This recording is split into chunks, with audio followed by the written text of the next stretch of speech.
तो तोड़ मालिक, गुड आफ्टरनून मालिक, hopefully everybody is doing good, और आशा करता हूं कि आप तोड़ कर रहे होंगे मालिक। तो भारत माता की। तो मालिक अपन गए थे, मैंने एक आपको बोला था सेक्शन पढ़ने के लिए। ओके आप सेक्शन 10 करके था, अगर आपको याद होगा सेक्शन 10 पढ़ने आपको मैंने बताया था।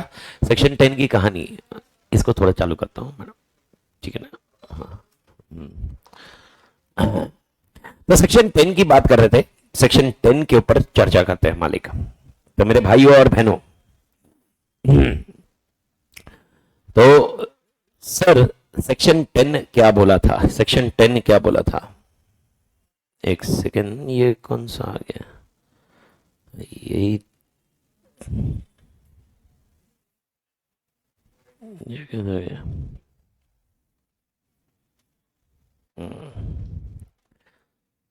सेक्शन 10 की बात करते हैं, पेज नंबर 2.6 पे आ जाइए एक बार, फिर अपन आगे और चर्चा करते हैं। सेक्शन 10 के हिसाब से, ओके सेक्शन 10 के हिसाब से स्टेटमेंट क्या है? All agreements are contracts. क्या बोला मैंने? All agreements are contracts if they are made by, पहला वर्ड क्या? Free consent. आपको याद है फ्री कंसेंट? फ्री कंसेंट मतलब कंसेंट फोर्सफुली नहीं आया है। एग्जाम्पल का कंसेंट फोर्सफुली नहीं आया, उसका क्या एग्जाम्पल था अपना? गन पॉइंट पे मैंने आपको बोला कि भाई यार मेरे को ये कॉन्ट्रैक्ट करवाओ, जीप बेचो, याद आया मालिक? ठीक है, free consent of the parties competent to contract. What is meaning of parties competent to contract मालिक? Competent to contract, capable to contract. Who are the parties which are capable to contract? Minor नहीं होना चाहिए। देखो सारे parties are capable, सारे parties are capable except minor, unsound mind and और एक disqualified by law, prohibited by law. याद आया मालिक? ये तीन छोड़ दिए बाकी सब कंपिटेंट है, तीन छोड़ दिए बाकी सब कंपिटेंट है। भारत माता की जय। झेपा क्या? एक सेकंड, थोड़ा सा इधर इधर कैमरे का आधा एडजस्टमेंट करना पड़ता क्योंकि दूसरे लोग है, उनके कैमरे के एडजस्टमेंट अलग है। ओके तो भाई साहब, ओके पहला पॉइंट हो गया आपका contract. All contracts are, all agreements are contracts if they are made by a free consent, okay by the parties competent to contract for lawful consideration. मैंने आपको बताया था कंसीडरेशन लॉफुल होना चाहिए। मैं तुम्हें जीप बेच रहा हूं, तुम मेरे लिए किडनैपिंग करो, तो कंसीडरेशन लॉफुल नहीं। अच्छा ऑब्जेक्ट क्या है? कॉन्ट्रैक्ट का ऑब्जेक्ट क्या है? जीप बेचना। कॉन्ट्रैक्ट का ऑब्जेक्ट क्या है? जीप बेचना। लेकिन जो कंसीडरेशन है वो किडनैपिंग है, वो क्या? अनलॉफुल है। समझ में आया? तो कंसीडरेशन अनलॉफुल नहीं चलेगा। And with a lawful object. आत्मा क्लियर? ओके यानी अब तुम उल्टा मुझे ऑफर दो, तुम बोलो मैं तुम्हारे लिए किडनैपिंग कर दूंगा, तुम मुझे जीप दो, तो तुम्हारे लिए जीप इज नहीं, jeep is consideration and object of contract is kidnapping. समझ में कुछ आया? तो भाई दोनों लॉफुल होने चाहिए। क्या दोनों लॉफुल होने चाहिए? कंसीडरेशन भी, ऑब्जेक्ट भी। एंड सबसे important point, and are not expressly declared to be void. कुछ झेपा क्या मालिक?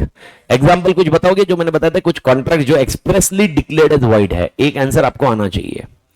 कौन सा वाला है कॉन्ट्रैक्ट जो डिक्लेयर्ड, एक्सप्रेसली डिक्लेयर्ड वॉइड है? Wagering, wagering, wagering. What is wagering contract? Okay बरसात हुई तो मैं आपको पैसे दूंगा, नहीं हुई तो आप मुझे पैसे देना। याद आया? ये कॉन्ट्रैक्ट में मेरा क्वेश्चन है, क्या यहां पर फ्री कंसेंट है? क्या यहां पर कंपिटेंट है? क्या लॉफुल कंसेशन है? क्या लॉफुल ऑब्जेक्ट है? यस, लेकिन फिर भी कॉन्ट्रैक्ट सही नहीं है। क्यों? सेक्शन 30 बोलता है, 30 सेक्शन 30 बोलता है, क्या बोलता है? कि अगर वेजरिंग कॉन्ट्रैक्ट है तो वो लॉफुल, मतलब वो एक्सप्रेसली डिक्लेयर्ड एज क्या रहेगा? वॉइड। भारत माता की जय। झेपा मालिक एवरीबॉडी? तो कहानी देखो कैसे कैसे मैं नैरेट करके आगे लेके जा रहा हूं। सबसे पहले ओके अपने मॉड्यूल ने शुरुआत की 3 डेफिनेशन की, जो अपन ने डिस्कस की है। सर कौन से 3 डेफिनेशन थे? अगर आपको याद होंगे ओके, मैंने आपको बताया पहले वाले पेजेस आपको जिंदगी में कब पढ़ने हैं, उसके बाद जो चालू होता है पेजेस में सबसे पहले 3 डेफिनेशन अपन ने देखे। सर कौन से? कॉन्ट्रैक्ट का डेफिनेशन, एग्रीमेंट का डेफिनेशन, प्रॉमिस का डेफिनेशन। ओके जिसके अंदर अपन ने तीन डेफिनेशन के अंदर कॉन्सेप्ट देखा कि भाई तीन डेफिनेशन क्या क्या है, तीन डेफिनेशन के और एलोबरेटेड वर्जन नीचे था जिसको अपन को याद रखने की जरूरत नहीं, कॉन्सेप्ट समझा। फिर आपका अगला पड़ाव था कि डिफरेंस बिटवीन दो चीज, कौन दो चीज, agreement and contract. Is that point clear? तो एग्रीमेंट और कॉन्ट्रैक्ट के डिफरेंस बताइए, तो वो लॉजिक आपने डिस्कस किया। पांच आंसर है, कोई बहुत बड़ी बात नहीं है, बस आपको याद रखना है एग्रीमेंट में दो एग्रीमेंट आते हैं, social agreement and legal agreement, जबकि कॉन्ट्रैक्ट में सिर्फ और सिर्फ लीगल एग्रीमेंट आता है, सोशल एग्रीमेंट कॉन्ट्रैक्ट में कवर नहीं होता। Everybody agree? ठीक है। इसके बाद आते हैं एसेंशियल्स ऑफ वैलिड कॉन्ट्रैक्ट, जो मैंने स्किप किया था, और मैंने कुछ कारणवश स्किप किया था क्योंकि मेरे को 1.2 जो पैराग्राफ नंबर चल रहा है, ये मेरा अभी एजेंडा 1.3 के पहले, मतलब 1.3 के पहले है, पर 1.3 मेरे को समझाना था। सर 1.3 मतलब कौन सा वाला पॉइंट? आगे देखिए, आगे बढ़ेंगे तो देखोगे, आप देखोगे तो 1.3 मैंने पहले खत्म किया, अगर आपको याद है तो मैंने ये क्यों समझाया, क्योंकि इसी के बेसिस पे मैंने 1.2 क्लियर किया। ओके तो वैसे देखा जाए तो 1.2, 1.1, 1.2, 1.3, अब 1.2 का डिस्कशन अपन आज करेंगे, लेकिन मैं 1.3 को थोड़ा सा रिफ्रेश मारता हूं। ओके सर कितने प्रकार के कॉन्ट्रैक्ट्स है? तो इसमें तीन डिवीजन है। पहला बेस्ड ऑन परफॉर्मेंस, ओके पहला बेस्ड ऑन परफॉर्मेंस, दूसरा है बेस्ड ऑन फॉर्मेशन, और तीसरा है based on, okay perfect, everybody clear?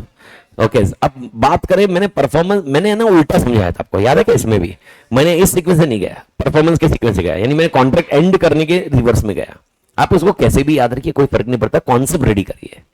तो अगर मैं उल्टा वापस अपने सीक्वेंस, जो मॉड्यूल का सीक्वेंस है उससे जाता हूं, और मैं बोलता हूं ये सीक्वेंस से जाना है, तो मैं पहले बोलूंगा बेस्ड ऑन एनफोर्सिबिलिटी और वैलिडिटी। कितने कॉन्ट्रैक्ट है?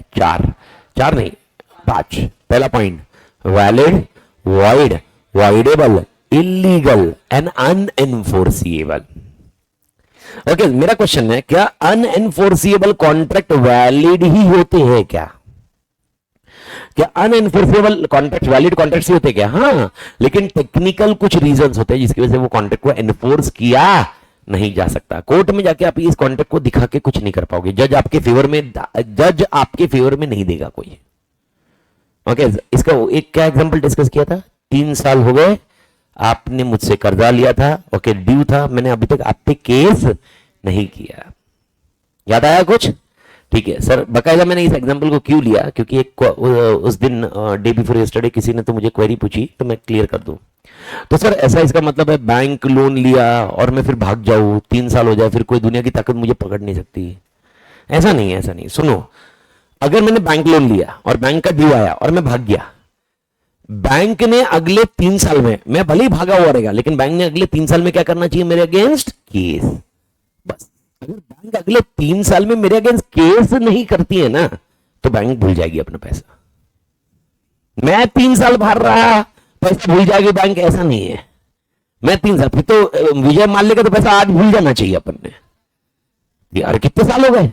नीरव मोदी का भी ऑलमोस्ट भूलने की नौबत पे हो गया, क्योंकि 2018-2019 का किस्सा है नीरव मोदी का, तो 3 साल तो हो गए। तो अभी नीरव मोदी को तो माफ कर दो तुम लोग यार, क्योंकि अनएनफोर्सिबल कॉन्ट्रैक्ट। ऐसा नहीं रे, केस हो चुका उनके अगेंस्ट। समझ में कुछ आया?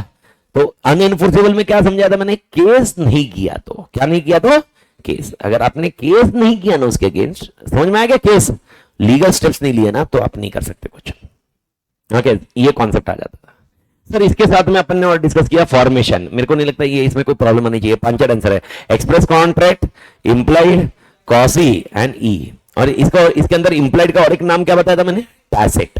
टैसिट कॉन्ट्रैक्ट और implied contract remains same. Done मालिक? ठीक है। इसके बाद आता है परफॉर्मेंस। परफॉर्मेंस है सर क्या क्या है? एग्जीक्यूटेड एंड एग्जीक्यूटरी, जिसके अंदर unilateral and bilateral. Everybody clear? Executed मतलब हो गया, दोनों ने खत्म कर दिया, भारत माता की जय। छिपा एग्जीक्यूटिव मतलब बाकी है। अब अगर एक का बाकी है, एक का हो गया तो यूनिलैटरल, दोनों का बाकी है तो बायलैटरल। पक्का डन? ये कहानी खत्म हो जाती है विद रिस्पेक्ट टू योर ये। इसके भरोसे जब मैंने आपको ये valid contract, wide contract, voidable contract, तब मैंने आपको बहुत सारी चीजें समझाई जो सेक्शन 10 की थी, जिसके ऊपर अपन आज चर्चा करेंगे, जिसको अपन आज क्लोज करेंगे मालिक। तो सबसे पहले अगर मुझे कोई कॉन्ट्रैक्ट चाहिए तो क्या कॉन्ट्रैक्ट के अंदर मेरे को आंसर चाहिए अभी। और सर मैं क्या क्वेश्चन पढ़ रहा हूं? 1.2 का पढ़ रहा हूं। आराम से आएंगे, स्क्रीन पे ध्यान दीजिए। मैं बोल रहा हूं अगर अमित तातिर को और आपके साथ में एक वैलिड कॉन्ट्रैक्ट करना है, कौन सा कॉन्ट्रैक्ट बोला मैंने? वैलिड कॉन्ट्रैक्ट करना है तो क्या रिक्वायरमेंट्स पूरी करनी होगी? तो पहला पॉइंट, क्या एग्रीमेंट होना चाहिए? क्या एग्रीमेंट के बिना काम होगा? नहीं। तो पहला पॉइंट एग्रीमेंट होना चाहिए। सर एग्रीमेंट राइटिंग में होना चाहिए, ओरल में होना चाहिए? किसी में भी चलेगा। कुछ समझ में आया? तो पहला पॉइंट एग्रीमेंट। दूसरा पॉइंट, ओके, कंसेंट कौन सा होना चाहिए? फ्री। बंदूक पे नहीं होना चाहिए मालिक। ओके, अच्छा, मैंने बंदूक पे आपसे कंसेंट लिया तो वो कॉन्ट्रैक्ट कौन सा हो जाएगा? वाइड होगा या वाइडेबल होगा? वाइडेबल। यानी जिसका बंदूक की नोक पे कंसेंट लिया है उसके ऑप्शन से ये डिसाइड किया जाएगा कि इस कॉन्ट्रैक्ट को परफॉर्म करे या कैंसल। वाइडेबल। वाइडेबल। इस पॉइंट क्लियर? वाइडेबल। ठीक है। तो भाई साहब मेरा पॉइंट है एसेंशियल्स ऑफ वैलिड कॉन्ट्रैक्ट। एक कॉन्ट्रैक्ट है, इसको वैलिड कॉन्ट्रैक्ट कब माना जाएगा? एक कॉन्ट्रैक्ट है, उसको वैलिड कॉन्ट्रैक्ट कब माना जाएगा? Valid contract. मैं वापस बोल रहा हूं, वैलिड कॉन्ट्रैक्ट। इसके एसेंशियल्स क्या है? तो भाई साहब इसके एसेंशियल्स मतलब क्या होता है बेटा? मतलब इसके बिना काम नहीं होगा, ये चाहिए ही चाहिए। मेरा पहला एसेंशियल क्या होगा मालिक? पहला एसेंशियल मेरे लिए एकदम सिंपल है। ओके, क्या मुझे एग्रीमेंट चाहिए? एवरीबॉडी। और कुछ डिस्कशन करूंगा इसके अंदर। ओके, इस पर लॉजिक बैठ रहा ना मालिक? ठीक है। दूसरा पॉइंट मेरे को बताओ, क्या यहां पर फ्री कंसेंट चाहिए क्या? एवरीबॉडी। ओके, अच्छा, फ्री कंसेंट। अगर आपने धमका के कंसेंट लिया है तो धमकाने को क्या बोलते हैं? कोर्शन। धमकाने को, बंदूक दिखाने को, किडनैपिंग करने को कैसे बोलते हैं? Coercion. Coercion, COERCION। Coercion. Coercion का मतलब क्या होता है? इंग्लिश मतलब फोर्सफुल। Coercion, core. अगर प्रोनाउंसिएशन की बात करें तो कोर्शन, ऐसा कुछ तो बोलते हैं। और इसके बाद भी अच्छी प्रोनाउंसिएशन चाहिए तो गूगल बता सकता है। ठीक है। प्रोनाउंसिएशन गैप लेने, स्पेलिंग ध्यान रखना।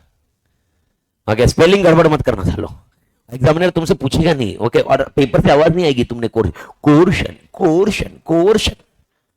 पेपर में तुम्हारी स्पेलिंग होगी, स्पेलिंग गलत, प्रोनाउंसिएशन भले ही बहुत अच्छा, गया। मैं कह, ये ध्यान रखना। तो स्पेलिंग मत गड़बड़ करना भाई। कोर्शन मतलब क्या? फोर्सफुल। Okay, undue influence. एक छोटा सा एग्जांपल, अनड्यू इन्फ्लुएंस। ये भी फ्री कंसेंट की कगार है। Undue influence. Sir undue influence का एकदम बेस्ट एग्जांपल क्या हो सकता है सर? पहली बात है इन्फ्लुएंस। मेरा क्वेश्चन है, अगर आप विनोद सर से कुछ क्वेश्चन पूछोगे आपके बारे में, आपको कुछ रिक्वायर्ड है, क्या विनोद सर कुछ आंसर बताएंगे कि तू ऐसा कर? क्या आप विनोद सर से इन्फ्लुएंस रहोगे? यस। रीजन सिंपल है, because he is being your professor, he is being your, मतलब ऐसे अपन डिस्कस कर सकते हैं कि भाई मैं उससे इन्फ्लुएंस रहूंगा और वो जो बोलेंगे मैं करूंगा। लेकिन व्हाट इफ अगर विनोद सर कुछ ऐसा करे जिससे उनका ही फायदा हो और वो वैसा इन्फ्लुएंस करवाए तुम्हें? ये अनड्यू इन्फ्लुएंस है। इन्फ्लुएंस करवाना गलत बात नहीं है। क्या बोला मैंने? क्या करवाना गलत बात नहीं है? इन्फ्लुएंस। लेकिन अनड्यू इन्फ्लुएंस करवाना ओके गलत बात है, क्योंकि वो फ्री कंसेंट नहीं है। आप इमेजिन करो ना यार, आप फ्रीली सोचने वाले थे और मैंने इन्फ्लुएंस किया, कोई दिक्कत नहीं है, लेकिन मैंने अनड्यू इन्फ्लुएंस किया। अनड्यू मतलब मैंने अपना फायदा देखा, तो इसको हम अनड्यू इन्फ्लुएंस बोलते हैं। भारत माता की जय। जय के मालिक। एवरीबॉडी। ओके, मेरे को बताओ, क्या तुम्हें कोई रास्ते से चलता हुआ अनड्यू इन्फ्लुएंस करेगा क्या? रास्ते में चल रहा, आ जा, सुन ना मेरी बात, सुन, मैं तुझे इन्फ्लुएंस कर, देख मेरे पास ये हीरा दे। इन्फ्लुएंस ये अनड्यू इन्फ्लुएंस के लिए ओके, तुम्हारे और दूसरी पार्टी के बीच में कोई रिलेशनशिप होनी चाहिए। बिना रिलेशनशिप के अनड्यू इन्फ्लुएंस नहीं होता। अब थोड़ा टेक्निकली बताओ, मेरे को बताओ, रोड से चलने वाला कोई बंदा आता है, कुछ बोलता है, आप सीधा क्या काम कर लेते हो क्या? वो नहीं है। अब दूसरा, अगर पापा ने कुछ बोला, क्या करते हो क्या? क्यों? इन्फ्लुएंस। मम्मी ने कुछ बोला, करते हो क्या? इन्फ्लुएंस। भाई ने कुछ बोला, बहन ने कुछ बोला, करते क्या मालिक? इन्फ्लुएंस। भाई इन्फ्लुएंस। अब मेरे को बताओ, कभी कभी ऐसा हो सकता है ना, भाई या बहन कुछ काम करवाए और उसका खुद का फायदा देखे, अनड्यू इन्फ्लुएंस। ये अनड्यू इन्फ्लुएंस होता है मालिक। अनड्यू इन्फ्लुएंस मतलब खुद का फायदा करना। अभी देखो एक टेक्निकली एकदम छोटा सा एग्जांपल। मैं प्रोफेसर हूं, सपोज मेरी एक बेटी है, ओके, और मेरे पास एक ब्राइट स्टूडेंट आता है, बहुत अच्छा स्टूडेंट है और बहुत बेहतरीन स्टूडेंट है, और मैं उसको इन्फ्लुएंस करता हूं कि मेरी बेटी से शादी कर। मेरी बेटी भी इंटेलिजेंट है, मेरी बेटी भी इंटेलिजेंट है, ओके। अब ये अंडी इन्फ्लुएंस नहीं हुआ, इन्फ्लुएंस किया पर अंडी नहीं हुआ, क्योंकि अगर वो नहीं करता तो भी मेरी बेटी इंटेलिजेंट है, वो शादी हो जाती। लॉजिक समझ में आ रहा है? लेकिन इमेजिन करो मेरी बेटी मैड है या मेरी बेटी इज नॉट इंटेलिजेंट और उसकी शादी नहीं हो रही थी, मैंने इन्फ्लुएंस करके किसी की शादी करवा दी, मेरे स्टूडेंट की, और मेरे स्टूडेंट मेरे से ज्यादा इन्फ्लुएंस हो गया और उसने शादी कर ली। कुछ समझ में आया अभी लॉजिक? अब मेरा क्वेश्चन है, क्या ये अंडू इन्फ्लुएंस माना जाएगा? यस। अब वो लड़के के पास ऑप्शन होगा कॉन्ट्रैक्ट कैंसिल करना है कि नहीं करना है, because this is also a contract, marriage is also a contract. तो वो कॉन्ट्रैक्ट कौन सा हो जाएगा? वॉइडेबल, अगर अंडू इन्फ्लुएंस किया गया है तो मालिक। Because free consent, free consent, free consent की बात कर रहे हैं अपन लोग, ये फ्री कंसेंट नहीं है। तुम बाबा जी के पास गए, बाबा कौन सा? तोड़ बाबा। क्या रखा है दुनिया में, क्या लेके आया है, क्या लेके जाएगा? मेरे को बता, मिट्टी का शरीर है, मिट्टी में मिल जाएगा, तो इतना तू कमा के क्या कर लेगा? तो ये सारे पैसे ओके ट्रस्ट को दे दे, जो बाबा का ट्रस्ट है। कौन सा ट्रस्ट है? तोड़ बाबा ट्रस्ट। ओके, तू आया सत्संग में, तू बहुत भाई साहब बाबा ने तो मेरी आंखें खोल दी। मेरे को मालूम ही नहीं था कभी ऐसा कि ये शरीर मिट्टी का है, मुझे आज समझ में आ गया, मां कसम। ये जीवन में क्या रखा है? मैं तो सोचा था बहुत कुछ रखा है, बाबा ने बोला कुछ नहीं रखा हुआ। और तू जब आया था तो अच्छा खासा सोच के आया था कि भाई ये कमाऊंगा, वो कमाऊंगा, ये कमाऊंगा। इधर आने के बाद बोला गया तेल ने, क्या है, एक दिन तो मिट्टी में ही जाना है, तो कुछ और कमाए, नाम कमाए, भगवान का नाम कमाए। मैंने ऐसा बताया, पर तुम्हें इन्फ्लुएंस कर दिया और तुमसे पूरी जायदाद मेरे नाम पे कर दी। ओके सर, अब कॉन्ट्रैक्ट हो गया। ओके सर, मैं कंसिडरेशन क्या था? मैंने तुम्हें ज्ञान दिया। ओके सर, तुमने मुझे ऑब्जेक्ट क्या दिया? ओके, प्रॉपर्टी दे दी। ओके, तुम गए कोर्ट में, जज साहब क्यों? 15 दिन के बाद तुम्हारी आंखें खुली, तुमको समझ में आया अरे मिट्टी का शरीर है, लेकिन रहने तो मिट्टी में पड़ रहे, मां कसम घर चला गया। तुम गए थे घर में, बाबा ने तो घर को ताला लगा दिया थे। अब मां कसम, अरे भाई साहब कोर्ट में गए, कोर्ट वाले ने बोला ओ भाई ओके क्या नहीं है? फ्री कंसेंट नहीं है। फ्री कंसेंट, फ्री कंसेंट का कॉन्टेक्स्ट। ओके, लॉजिक ये है, क्या बोल रहा है? क्यों ना लगाया? अच्छा, क्यों ना लगाया, उसके ऊपर अपन चर्चा करेंगे जब वो चैप्टर्स पे जाएंगे। लेकिन तो ऐसे मैं आपको बहुत बेहतरीन एग्जांपल समझा रहा हूँ, ऐसे एग्जांपल्स, यही कॉन्सेप्ट है, यही सबके केस स्टडीज है, और क्या है।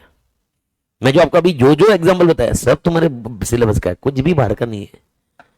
ओके, तुमको ऐसा लग रहा होगा नहीं भाई ये तो चूना लगा रहा, चूना नहीं भाई, तुम्हारा सिलेबस है। कहां पर दिखेगा ये सब? चैप्टर 3 देखिए, यूनिट 3। यूनिट 3 में जाओगे सर, मैंने यूनिट 3 के एग्जांपल आपके साथ शेयर किया है क्योंकि फ्री कंसेंट वहीं पर है।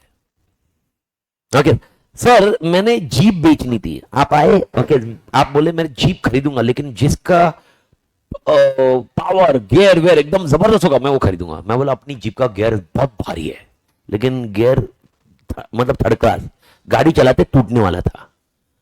तो देखा, बोला बहुत भारी है, बहुत भारी है, खत्म, तू खरीद लिया। ओके, फ्री कंसेंट नहीं है, क्योंकि मैंने तुझे क्या किया? फ्रॉड। तो याद रख, फ्री कंसेंट, फ्री कंसेंट के लिए मैंने क्या क्या बताया तेरे को? कोर्शन। फ्री कंसेंट के लिए क्या क्या बताया? कोर्शन। दूसरा क्या बताया? बाबा जाए अंड्यू इन्फ्लुएंस। उसके अलावा क्या बताया? फ्रॉड। फ्रॉड के अलावा और एक चीज हो सकती है सर, मिस रिप्रेजेंटेशन। क्या हो सकता है मालिक? Miss representation. Sir what is the difference between fraud and miss representation? दिखाया कुछ और दिया कुछ और, तो वो फ्रॉड हुआ या मिस रिप्रेजेंटेशन? तो फ्रॉड और मिस रिप्रेजेंटेशन में फर्क क्या होता है? तो फ्रॉड भी तो वही होता है, गलत तरीके से रिप्रेजेंट करना। मेरी बेटी, फ्रॉड और मिस रिप्रेजेंटेशन में क्या होता है फर्क? फ्रॉड में मुझे मालूम था कि जो मैं बोल रहा हूं वो गलत है। मिस रिप्रेजेंटेशन में मुझे मालूम नहीं था कि मैं जो तुझे बता रहा हूं कि वो गलत है। मैं तुझे बोल रहा हूं रैंगलर गाड़ी का गियर एकदम अच्छा है और मुझे मालूम है वो खराब है, फ्रॉड। मैं बोल रहा हूं रैंगलर गाड़ी का गियर बहुत अच्छा है और वो खराब है और मुझे मालूम नहीं है, तो ये क्या हुआ? Miss representation. लॉ बोलता है अगर वो आपका कोर्शन हो, आपका अनड्यू इन्फ्लुएंस हो, आपका फ्रॉड हो, आपका मिस रिप्रेजेंटेशन हो या मिस्टेक हो, क्या हो? मिस्टेक। ये सब केसेस में क्या नहीं है? फ्री कंसेंट नहीं है। कुछ समझ में आ रहा है मालिक? तो फ्री कंसेंट, तो फ्री कंसेंट कब होगा? समझ में आया अभी? अब मेरे को बता फ्री कंसेंट कब होगा? जब ये पांच ये पांचों नहीं होंगे तो फ्री कंसेंट होगा। यानी आपने हाँ और मैंने हाँ बोला है, कोर्शन है नहीं है, अनड्यू इन्फ्लुएंस है नहीं है, फ्रॉड है नहीं है, मिसरिप्रेजेंटेशन है नहीं है, मिस्टेक नहीं है। याद है तूने बोला मुझे ये तेल खरीदना है और मैं 5 तेल में डील कर रहा हूं। तूने बोला मेरे को ये गाड़ी खरीदनी है, मेरे पास 10 गाड़ी, कौन सी गाड़ी? मिस्टेक। तो ये जब तक ये कहानी नहीं होती है तब तक ये कॉन्सेप्ट क्या होता है? Free consent. तो मेरे को तो फ्री कंसेंट को डिफाइन करो। What is free consent? अगला डेफिनेशन। अच्छा 3 डेफिनेशन रटे हुए अभी तक, कौन से? Contract, agreement, promise. ओके चौथा डेफिनेशन मेरे को बताओ, free consent. What is free consent? Easy answer है, any consent which is free from 4 नहीं रे 5। कौन से 5 है? ये अच्छा, ये तुमको ये कंफ्यूज हो रहा है, ये 2 लाइन एक साथ में मारी है इसलिए ये ले भाई, ठीक है? नहीं ना 2 लाइन एक साथ में मारी तो कंफ्यूज हो गया। मेरे को बता क्या क्या नाम दिख रहा है? Coercion, undue influence, fraud, misrepresentation and mistake. Everybody clear? Everybody? जेपा मालिक अभी शायद आपके दिमाग में आएगा सर मिस रिप्रेजेंटेशन, मिस्टेक और बताए। ये जब चैप्टर में जाएंगे देखेंगे, यूनिट्स में जाएंगे, बट लॉजिक बैठाते रहिए। तो मेरे ख्याल से फ्री कंसेंट जेपा मालिक पक्का? तो बढ़िया। तो दूसरा पॉइंट, तो एसेंशियल्स ऑफ वैलिड कॉन्ट्रैक्ट में पहला था एग्रीमेंट, दूसरा है फ्री कंसेंट, तीसरा person should be capable to enter into contract, जिसको अपन बोलते हैं कंपिटेंसी। क्या बोलते हैं? कंपिटेंसी। कोई मुझे बताएगा who are the person who are not capable? खत्म। माइनर, अनसाउंड, पर्सन डिस्क्वालिफाइड और प्रोहिबिटेड। समझ में आया? 3 को छोड़ दो बाकी सब कैपेबल है। समझ में आया मालिक?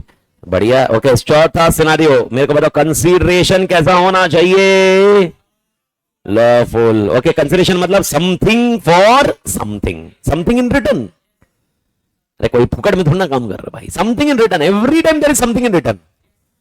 ओके मैं आपको बता दूं एक सेक्शन है 25 जो बोलता है कंसीडरेशन नहीं है, कॉन्ट्रैक्ट नहीं है। नो कंसीडरेशन नो कॉन्ट्रैक्ट, लेकिन इसके एक्सेप्शन मिलेंगे, प्रोवाइजो। एग्जांपल मेरे को बता, बर्थडे गिफ्ट। अब मेरे को बता बर्थडे गिफ्ट के लिए तो कुछ देता है क्या रे? नहीं। अब तो बोलेगा पार्टी तूने थोड़ा ना दी, तेरे घर वालों ने दी।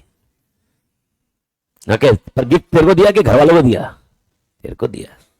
आत्मा क्लियर? ओके लॉजिक ध्यान रखना। और मैं बता रहा हूं party is which agreement, social agreement और कॉन्ट्रैक्ट? Social agreement. क्या पार्टी में ऐसा था कि कूपन लेके आना 5 रुपए का? नहीं, जो भी पार्टी में आएगा 100 रुपए, 100 रुपए के नोट लेके आएगा, नोट लेके आएगा 100 रुपए की। ऐसे कभी देखिए नहीं ना? तो आपका वो सोशल पार्टीज होती है यार, social gathering. Agenda is about social gathering. Bharat Mata की जय। पा गया? अरे तोड़ मैन, मां कसम। तुम लोग का बैच कितने बजे चालू होता है? 10 बजे, 10 साढ़े 10 बजे। यानी सुबह आराम से उठते होंगे कितने बजे? 6 बजे, 7 बजे, 5 बजे, 8 बजे, 8 साढ़े 8। ओके 6:30। ट्रैवलिंग 6:30 बजे, ठीक है। कोई 8 बजे, ठीक है, और 8 बजे। और रात को सोते कितने बजे?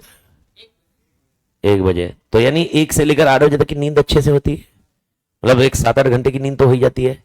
कि तो ट्रैवलिंग की वजह से, पर ट्रैवलिंग में नींद निकालता होगा कभी कभी थोड़ा बहुत। हाँ ठीक है, कैसे वो भी तो नींद, बहुत नींद है ना। बस ध्यान रखना कि मतलब थोड़े टाइम के बाद ऐसे ही ना हो जाए घर पे भी सोते समय। बट नेवरदलेस मेरे को तो नींद बराबर हो रही है ना, है ना? अभी झक मार के सालो हाँ बोलने को क्या प्रॉब्लम है?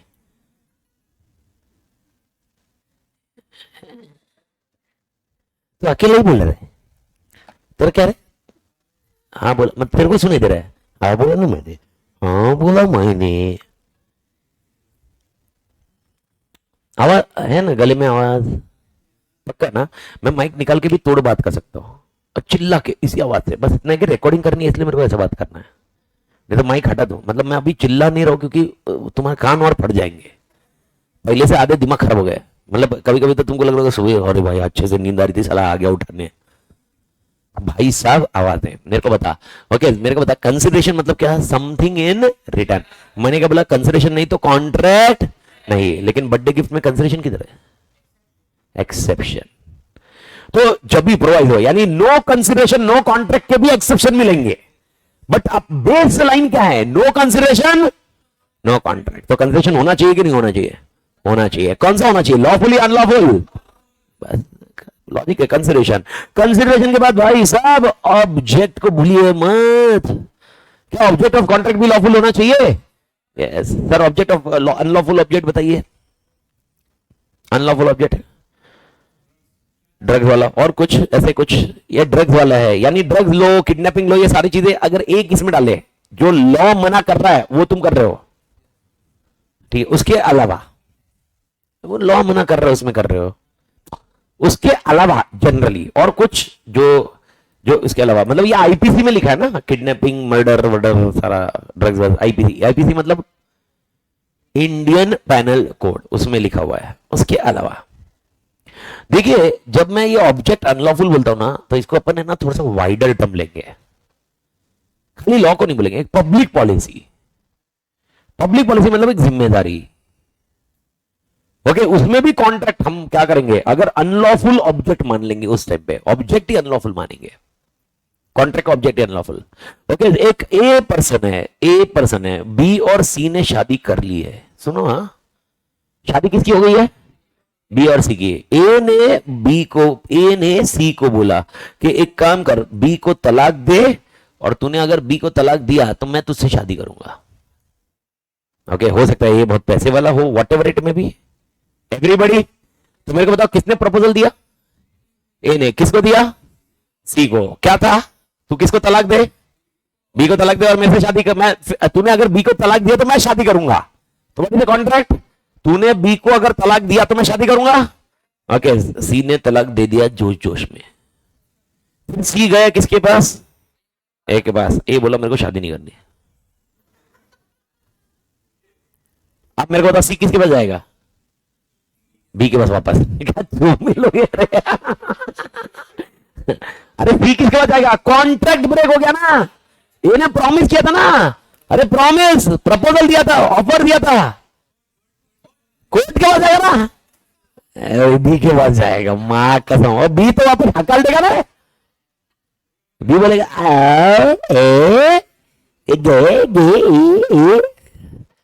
तो बी के पास किधर जाएगा? अरे किसके पास जाएगा? कोर्ट। कोर्ट के पास गए, सी गई कोर्ट के पास। ओके, सी ने बोला भाई ए ने प्रॉमिस किया था, ओके मैंने बी को तलाक दे दिया, अब ए शादी करने को रेडी नहीं है। कोर्ट ने बोला okay this is not having a lawful object. अब मेरे को बताओ कहां से कानून पे लिखा है कि तलाक देना लॉफुल नहीं है? लेकिन यहां पर तलाक का बेस क्या था? तलाक का बेस था कि ए से शादी करनी थी और इन्हें ऑफर दिया था। It was not because of some other reason. तो अब ये क्या हुआ? Unlawful object. कौन सा? पर अनलॉफुल ऑब्जेक्ट लॉ में किधर लिखा हुआ है? इसलिए इसको बोलते हैं हम पब्लिक पॉलिसी। Public policy. अरे सही नहीं है ना रे। अब इमेजिन करो ऐसे ऑफर देने लगे और इसको ओके करने लगे और कॉन्ट्रैक्ट एनफोर्स करवा दिया। इमेजिन करो ए को ऐसे फोर्सफुली सी से शादी करवा दिया। अब मेरे को बताओ कल अगर कोई भी ऐसे ऑफर करेगा तो इमीडिएटली कितने तलाक के केसेस हो जाएंगे? Public policy, public policy, public policy is very wide term. तो पब्लिक पॉलिसी, तो आप याद रखना ऑब्जेक्ट कैसा होना चाहिए? लॉफुल। तो अब लॉफुल में खाली आप किडनैपिंग से बाहर निकलिए, ऐसे चुमू जैसे भी कॉन्सेप्ट है, पर ये पब्लिक पॉलिसी वाले कॉन्सेप्ट है। झेप रहा क्या मालिक? ठीक है। ओके, मैंने एग्जांपल लेता है। मैंने यश को मैंने पैसे दिए, वो उसकी आवाज नहीं निकल रही है, तो उसकी आवाज निकालने की कोशिश कर रहा हूं। यश को मैंने पैसे दिए, ओके, और मैंने बोला तू पैसे नहीं चुकाना, तू मेरा नौकर। कॉन्ट्रैक्ट, कॉन्ट्रैक्ट है। ओके, अब मेरे को बताओ ऐसी पोजीशन कब आएगी? स्लेवरी है ना ये तो। अब मेरे को बताओ, क्या मेरे को बताओ अगर इसने पैसे लिए तो इसने चुकाने क्या चाहिए? पैसे। अब मेरे को बताओ इसने नहीं चुकाए तो क्या करना चाहिए मैंने? इंटरेस्ट या कोर्ट केस। स्लेवरी नहीं कर सकते, oppose to public policy. Okay, यानी कॉन्ट्रैक्ट सही है, ओके, जो भी सब सही है, लेकिन ये ऑब्जेक्ट क्या नहीं है? सही नहीं है। समझ में आया? पर ये ऑब्जेक्ट कैसे गलत है? कहीं पर लॉ में किधर लिखा है कि ऐसा एग्रीमेंट नहीं कर सकते? लेकिन पब्लिक पॉलिसी एक जनरल टर्म में, अगर सपोज यश मेरा कल नौकर नहीं बन रहा है, मैं गया कोर्ट में, मैं बोला ये नौकर नहीं कर रहा है, कोर्ट जज साहब बोलेंगे ये मंगी डोंकी निकल इधर से, चाला है नौकर बना रहा, पैसे ले, इंटरेस्ट ले भले ही ज्यादा। समझ में कुछ आया? यानी मेरे को बताओ पैसे देगा इंटेंशन क्यों होना चाहिए?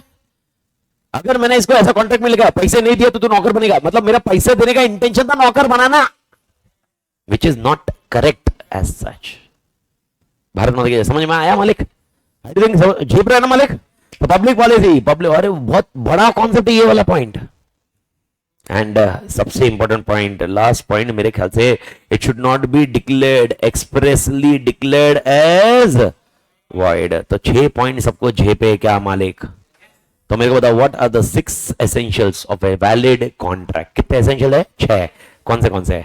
Agreement, free consent, capacity to contract, capacity to contract. अब जब मैं कैपेसिटी बोल रहा हूं, कैपेबल टू, जो याद रहे आपको याद रखना, कैपेसिटी बोलो, कैपेबिलिटी बोलो, capacity, capability, capacity.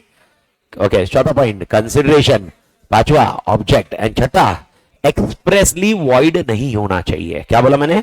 Expressly void नहीं होना चाहिए। Is that point clear? मुझे चाहिए। Okay, explain the essentials of valid contract, explain the essentials of valid contract. बताइए। एग्रीमेंट होना चाहिए, फ्री कंसेंट होना चाहिए, कैपेबिलिटी और कैपेसिटी, जो भी आपको याद रहे, consideration, object, not expressly declared as void. आवाज नहीं आ रही, वापस चाहिए फटाफट। अच्छा, क्या पढ़ रहा हूं मैं अभी? क्वेश्चन क्या है? Essentials, essentials of valid contract. What are the essentials of valid contract मालिक? 6। ओके, पहला पॉइंट सेक्शन कौन सा? 10। सेक्शन 10 के हिसाब से कितने एसेंशियल्स है? 6। नाम बता। Agreement, free consent, capacity to contract, capacity का और एक नाम कैपेबिलिटी। चौथा consideration, object, not expressly declared as void. आत्मा क्लियर? और there are certain agreements which are expressly declared as void. जैसे सेक्शन 25 हो गया, आपको मिलेगा 25 मिलेगा, 20 मिलेगा, 30 वाला वेजरिंग वाला। ओके, तो ऐसे सर्टेन सेक्शंस मिलेंगे जो आपको एक्सप्रेसली डिक्लेयर है। 25, 26, 27, 28, 29, 30 सब expressly declared as void. Law ने बोला ये कॉन्ट्रैक्ट हो ही नहीं सकते। तुमने किए भी तो लीगल है, फिर भी कॉन्ट्रैक्ट नहीं है भाई। सब कुछ लीगल है, सब कुछ लीगल है। भारत माता की जय। सेपा मालिक।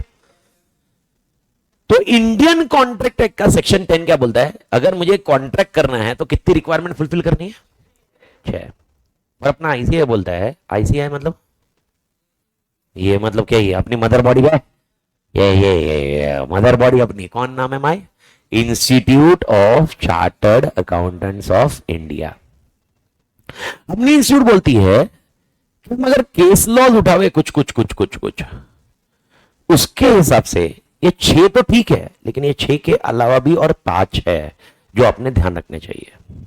और मैं टेक्निकली बता रहा हूं, ये 5 पॉइंट है ना, it is ridiculous. I don't know why institute has given. इसमें से 5 में से 2 पॉइंट एक्चुअली रिलेवेंट हो सकते हैं, 3 की जरूरत ही नहीं है। 3 की तो कसम से बोल रहा हूं जरूरत नहीं है, पता नहीं अपने इंस्टीट्यूट ने दे के रखा है। ओके, लेकिन ये 5 है। तो अब क्वेश्चन क्या है सुनिए और कॉन्सेप्ट समझिए पहले, फिर मैं ये 5 पॉइंट समझाता हूं, फिर इसके बाद इसके नोट्स को खत्म करते मालिक।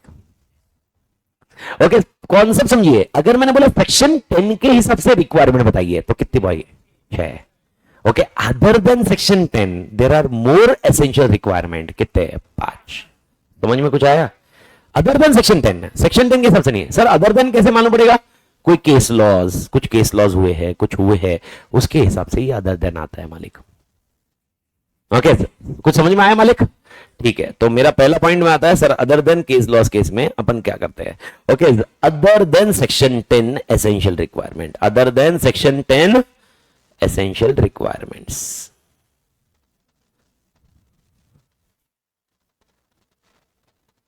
ओके, सारी आत्मा मेरे साथ। पहला पॉइंट मेरे को बताओ, कोई भी कॉन्ट्रैक्ट करोगे तो कितने पार्टीज चाहिए? 2 पार्टीज। ओके, 2 पार्टीज चाहिए कि नहीं चाहिए? ओके, आप याद रखिए 2 पार्टीज। अब याद रखना 2 और 2 से ज्यादा हो सकती है, लेकिन 2 पार्टीज मिनिमम चाहिए।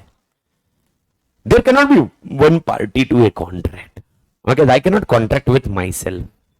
Amit Tatar, you will do this. Oh, okay, Amit Tatar, you will do this. Amit Tatar, you give me the object. Amit Tatar, you will give the consideration. Oh, Amit Tatar, you are not doing this. Go to the court. And court का case Amit Tatar will say Amit Tatar के हैं। माँ कसम क्या चल क्या रहे? समझ में कुछ आया? तो there should be always how many parties? 2 parties. अब आपने ये थोड़ा जोकिंगली समझा, लेकिन इसको टेक्निकली समझिए प्रॉब्लम क्या आ रही है। अब पार्टनरशिप फर्म सुना है क्या आपने? पार्टनरशिप फर्म मेरे को बता, पार्टनरशिप फर्म में अगर कोई डेफिशिएंसी आ गई, डूब गई, तो हु आर लायबल्स? पार्टनर्स, एवरीबॉडी मालूम है ना, सुना है ना, पार्टनर इक्वली लायबल जो भी रहेगा। यानी मेरा क्वेश्चन है, यानी पार्टनरशिप, सुनो हाँ, पार्टनरशिप और पार्टनर ऐसे कोई अलग अलग नहीं है, क्योंकि पार्टनरशिप नहीं भर पाई तो कौन भरेगा? पार्टनर। अब ऐसा देखो कंपनी में सपोज एक रिलायंस कंपनी है जिसमें मैं शेयर होल्डर हूं और रिलायंस डूब गई, ओके, क्या मैं पूरा पूरा पैसा भरूंगा और डूबा हुआ? जितना मेरा शेयर है उतना ही, उससे ज्यादा 1 रुपया भी नहीं। पर पार्टनरशिप में ऐसा नहीं है, पार्टनरशिप में मेरे शेयर के हिसाब से डिवाइड होगा। एग्जांपल बोलता हूं सर, एग्जांपल एकदम छोटा 5-4 एग्जांपल है, लेकिन लॉजिक बिठाओ। अगर मैं पार्टनरशिप बोल रहा हूं, A B and company partnership में है, A and B are equally liable, और पार्टनरशिप फर्म का पूरा एसेट बेच दिया, फिर भी अभी तक लाइबिलिटी 2 करोड़ की बची है। 2 करोड़ कौन भरेगा? A and B. कैसे भरेगा? 1-1 करोड़। अब इमेजिन करो, A B private limited, private limited मतलब कंपनी, याद होगा डे 1 पे मैंने बताया था, कंपनी है, इसमें ए शेयर होल्डर है, बी शेयर होल्डर है, पार्टनर नहीं है, शेयर होल्डर है। और इनके पास, ओके, एकदम 5-4 एग्जांपल में रख रहा हूं, 5-4 मतलब एकदम बेसिक एग्जांपल में रखो। इनके पास ओके 1 लाख शेयर है, ओके, इनके पास भी 1 लाख शेयर है, 1-1 रुपए के। कितने रुपए के? 1-1। Maximum liabilities 1 lakh, maximum liabilities 1 lakh, that's it. यानी सर अभी अगर ये एबी प्राइवेट लिमिटेड डूब गया, एबी प्राइवेट लिमिटेड क्या हो गया बेटा? डूब गया। मेरे ख्याल से समझने छोड़ो, मेरे को बताओ, ओके, और उसके बाद 2 करोड़ रुपए और बाकी है, सब एसेट बेच के मेरे को बताओ ए बी को कितना भरने को बोलेंगे? 2 करोड़ या 1-1 लाख की? क्यों 2 करोड़ भरने चाहिए ना ए बी के? शेयर है, they are shareholder, they are not company.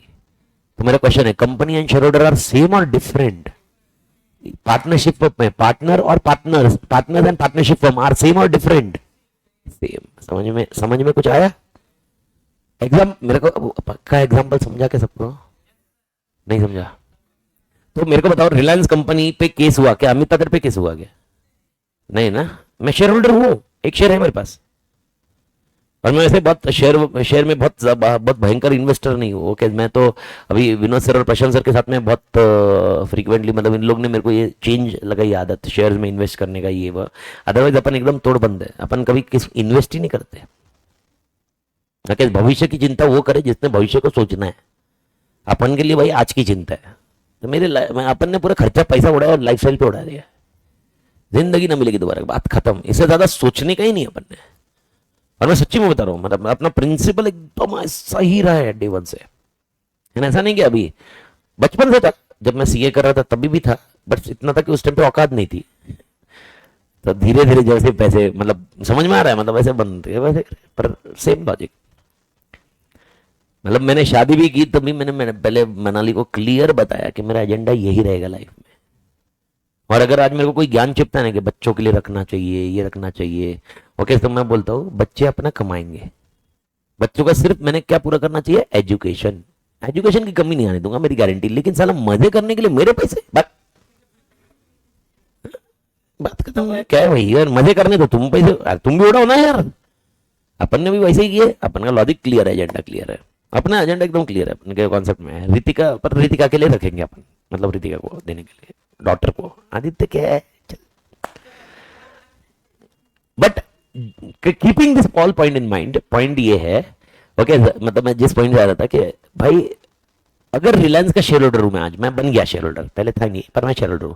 अब किसी ने रिलायंस पे केस किया तो क्या मेरे ऊपर केस होगा क्या? नहीं। ओके, समझ में आया? अब मेरे को बताओ, पार्टनरशिप फर्म पे केस हुआ, क्या वो इंडिविजुअल पार्टनर पे भी केस हो सकता है? यस, क्योंकि जॉइंटली एंड सेवरली लायबल है।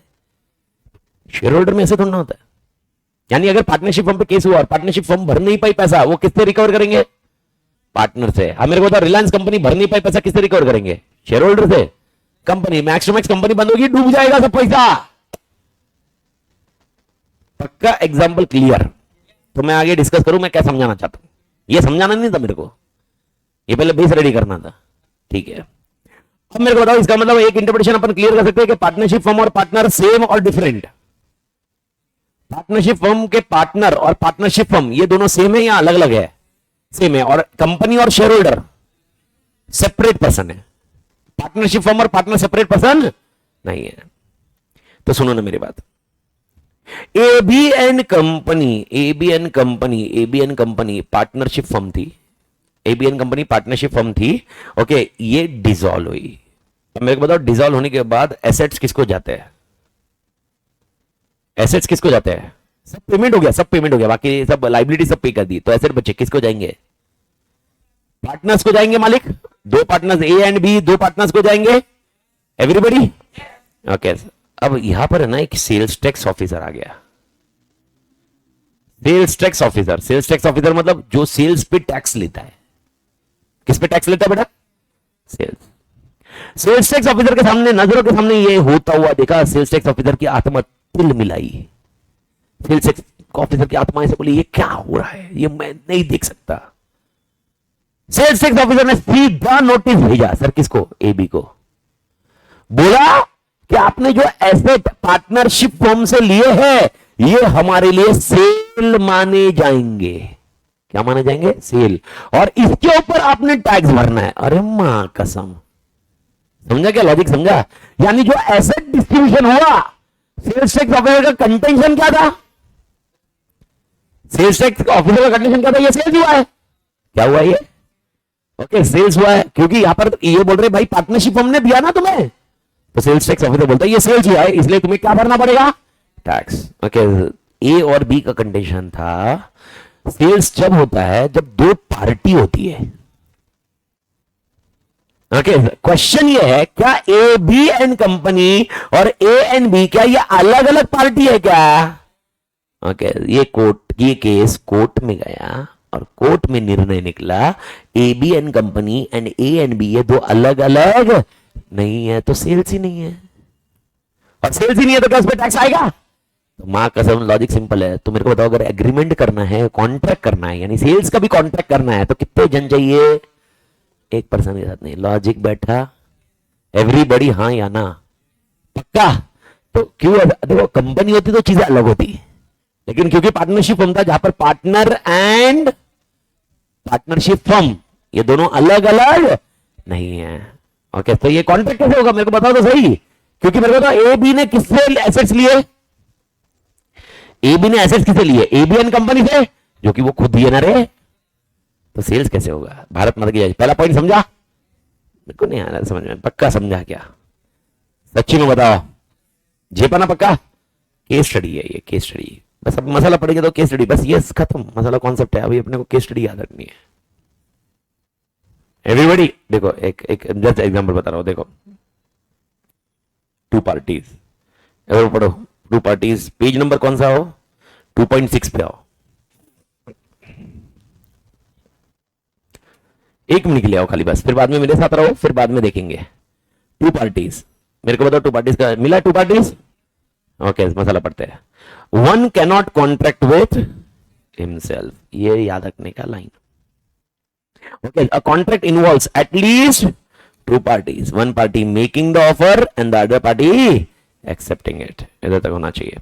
A contract may be by natural persons and by other persons having legal existence. Legal existence मतलब कौन? Companies, universities. It is necessary to remember that identity of the parties be ascertainable. Ascertainable मतलब मालूम पड़ना चाहिए कौन है। ठीक है, तो मेनली जब आंसर याद रहे, पहला ये लाइन रट लेने का इतना। ठीक है, अब एग्जाम्पल 4 देखो, 4 एग्जाम्पल 4 इन्होंने बोला है। To constitute a contract of sale, there must be two parties, seller and buyer. The seller and buyer must be two different person, because a person one cannot buy his own. अभी यार ये तो समझ, ये तो चोमू जैसा concept है। ये मैंने वही समझाया। और ये किधर का कॉन्सेप्ट है? नाम क्या है केस स्टडी का? State of Gujarat versus Ramanlal, Ramlal. Ramanlal है, रामलाल नहीं है, रमनलाल। मैं वही बोल रहा हूँ, रामलाल, रमनलाल। तो Ramanlal versus state of Gujarat, state of Gujarat versus Ramanlal, ये केस हुआ था। ओके, स्टेट ऑफ गुजरात मतलब उन्होंने सेल्स टैक्स लगाया, और रमनलाल जो डिफेंड कर रहा था। पढ़ो केस क्या है, पढ़ो एक बार।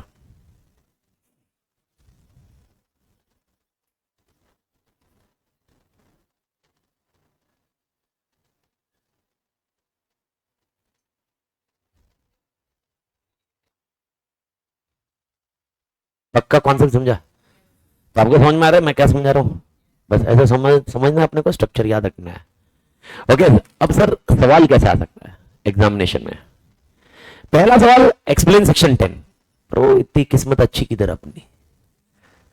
दूसरा सवाल, ये केस आ सकता है और आपको इसके ऊपर एक्सप्लेन करने को आएगा। आपको ऐसा कैसे आएगा कि भाई एक एबीएन कंपनी है, ओके, एक पार्टनरशिप फर्म है, इन्होंने, ओके, एबीएन कंपनी ने, ओके, अपने एसेट्स जब डिसॉल्व हुई तो एसेट्स ए और बी दोनों में बांट दिए, और एक सेल्स टैक्स ऑफिसर है, वो सेल्स टैक्स लगाना चाहता है। ओके, क्या सेल्स टैक्स ऑफिसर का कंटेंशन करेक्ट है?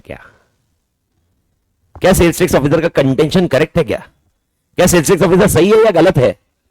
तो इसके आंसर कैसे लिखोगे, समझ में आ रहा है? तो आंसर जो अभी हाईलाइट किया ना, ये आंसर लिखने का, ऊपर वाला 2 पॉइंट और मेनली ये केस, ये आंसर रहेगा। और आंसर कैसे लिखना है अभी उस पर अभी मत दिमाग फोड़ी करिए। तो ऐसा मेरे को 3-4 लेक्चर जान दीजिए, चैप्टर यूनिट 1 को खत्म होने दीजिए, फिर मैं आंसर लिखने के ऊपर बात करता। कंटेंट आने दीजिए एडिक्वेट थोड़ा सा। मालिक क्लियर है या ना? तुमने समझा क्या मालिक? एवरीबॉडी? तो वापस आते हैं अदर पॉइंट से। Okay, two parties.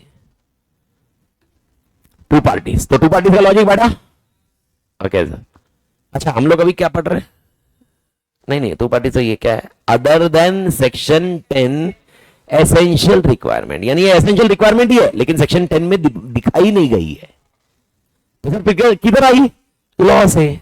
लॉ मतलब केस स्टडी। तो मेरे को तो पहले वाले केस स्टडी का नाम,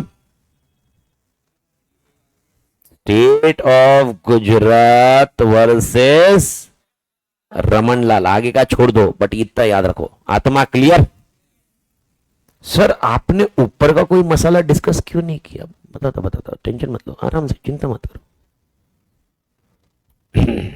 ओके, आगे जाते ना। दूसरा पॉइंट, सेकंड पॉइंट। सर मेरे को बताओ, क्या लीगल इंटेंशन जरूरी है कि नहीं है? लीगल इंटेंशन जरूरी है कि नहीं है? मेरे को बताओ, अगर लीगल इंटेंशन नहीं है तो एग्रीमेंट होगा। कौन सा एग्रीमेंट होगा? सोशल या लीगल? नहीं, अगर लीगल इंटेंशन नहीं है तो सोशल। Everybody clear?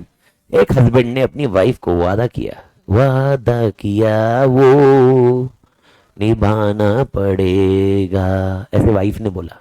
क्योंकि वादा किसने किया? हस्बैंड ने। हस्बैंड गया किधर? तो गाँव, ओके, घूमने, और वो बोला मैं तेरे को हर महीने, ओके, मेंटेनेंस फीस दूंगा तेरे को मेंटेन करने के लिए, मतलब लाइफ वाइफ, ओके, ये करने के लिए मैं बाहर जा रहा हूँ कुछ टाइम के लिए। 2 महीने तो हस्बैंड ने बराबर पैसे दिए, 2 महीने दिक्कत ही नहीं हुई सर। तीसरे महीने पैसे नहीं आए। बीवी ने गाना गाया जो मैंने अभी गाया। कौन सा गाना? वादा किया वो निभाना पड़ेगा, लेकिन निभाया नहीं। अब बीवी किधर गई? ओके, जज साहब बोले मंकी डंकी गेट आउट। वो जो हस्बैंड ने तुझे वादा किया था वो कहीं से भी लीगल वादा नहीं था। कौन सा था? सोशल। बिकॉज तुम्हारी रिलेशनशिप ऐसी दर्शाई जा रही है। समझ में आ रहा है? तो सोशल है या legal, it depends on relationship. तो मैंने क्या बोला, अगर ऐसा कुछ है तो क्या होना चाहिए? लिखित। अगर ये एग्रीमेंट लिखित होता क्या फिर कोर्ट केस कर सकती थी वाइफ? आत्मा क्लियर? आवाज नहीं आ रही है? Balfour versus Balfour. इस केस का नाम क्या है? Balfour versus Balfour. Mrs Balfour, mister Balfour. Okay, Balfour versus Balfour क्यों नाम आया, समझ में आया? Husband and wife. Second point पर parties must intend to create legal obligation. मिला क्या? There must be. ये मैं जो हाईलाइट करूंगा ना, वैसे तो ये सारी शीट में वापस पूरी जो मैं लिखा हूं ये सब शेयर वैसे मैंने आपको बता दिया है, पर जो हाईलाइट करूंगा ये मेनली आपको याद रखने हैं कीवर्ड्स, जिससे अपने को लिखित आना चाहिए। ओके, और जब मैं चार्ट बनाऊंगा, स्ट्रक्चर बनाऊंगा लिखने का उस दिन, मतलब प्रोबेबली एक चैप्टर 1 यूनिट 1 होते ही मैंने आपको बताया, उस टाइम पे मैं आपको वो कीवर्ड्स भी हाईलाइट रखते जाऊंगा। पर ये मेन है, there must be an intention on the part of parties to create legal relationship. Social और domestic type of agreements are not enforceable in court of law. Mainly यही पॉइंट। अब एग्जांपल पढ़ो। Example is nothing but, okay, Balfour versus Balfour. समझ में आया? पर ये केस लॉ, ये भले ही एग्जांपल दिए है पर आपने इसको इंटरप्रिटेशन कैसे करना है? क्वेश्चन। इसमें क्वेश्चन लिखना चाहिए तुम्हें। इसका आंसर कैसे लिखना है, कैसे लिखना उस पर अभी चर्चा मत करो, कैसे लिखना और 3-4 लेक्चर जाने दो, उसके बाद बात करते हैं। आत्मा क्लियर?